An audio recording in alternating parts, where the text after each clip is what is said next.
پاکستان کا ایک خوبصورت گاؤں میں لوگ محنت کرتے تھے مگر ان کی محنت کا پھل ان کے ہاتھ نہ آتا۔ گاؤں والے غریب، بھوکے اور بیماریوں میں مبتلا تھے۔ ہر دن وہ ایک ہی امید رکھتے تھے کہ حکومت ان کی مدد کرے گی، مگر ان کی دعا کبھی پورا نہیں ہوتا۔ ملک کا وزیر اعظم اپنی طاقت اور عہد پر فخر کرتا تھا۔ وہ بڑی بڑی محلات میں رہتا تھا، قیمتیوں گاڑیوں میں گھومتا اور عوام کو بھول چکا تھا۔ غریب کسان اپنے بچوں کو روٹی کھلانے کے لیے ترستے تھے، مزدور اپنے تنخواہوں کے لیے پریشان رہتے تھے اور لوگ علاج کے لیے دیر دیر ٹوکریاں کے ہاتھ تھے۔ لیکن وزیر اعظم اپنی کرسی بچانے اور دولت جمع کرنے میں لگا رہتا۔ ایک دن گاؤں کے ایک چھوٹا بچہ نے اپنے باپ سے پوچھا، ابو، وزیر اعظم ہمارے لیے کچھ کیوں نہ کرتا؟ ہم کیوں بھوکے رہتے تھے؟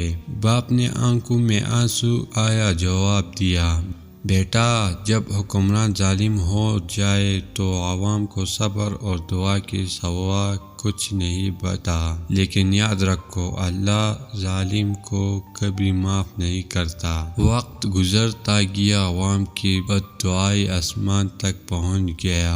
وزیر اعظم اپنے طاقت کے نشے میں تھا مگر ایک دن اچانک ایک بڑا اسکینڈل سامنے آیا۔ اس کی لوٹ مار ظالم اور دھوکے کا پردہ فاش ہو گیا۔ وہی عوام چینیا اور حقیر سمجھتا تھا، سڑکوں پر نکلا آیا، ہر طرف کے خلاف آواز اٹھانے لگے۔ عدالت نے بھی اس کے خلاف فیصلہ دیا اور وہ وزیر اعظم جو کل تک محلوں میں رہتا تھا آج جیل کی کوٹری میں اکیلا بیٹھا تھا۔ اس کے قریب نہ دولت رہے نہ عزت۔ وہی عوام جن کی خدمت کرنا چاہتے اس بدترین دشمن بن گیا۔ رات کو جب وہ جیل میں تنہا بیٹھا تو اس کی یاد آیا کہ اگر وہ عوام کی خدمت کرتا تو لوگ آج اس کو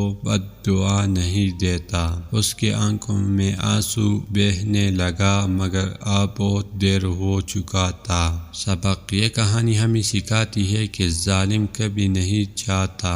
جو حکمران عوام کے حق آتے ہیں ان کا انجام عبرتناک ہوتا ہے۔ حکمران کی اصل طاقت محل، دولت یا کرسی نہیں بلکہ عوام کی دعا بھی ہے۔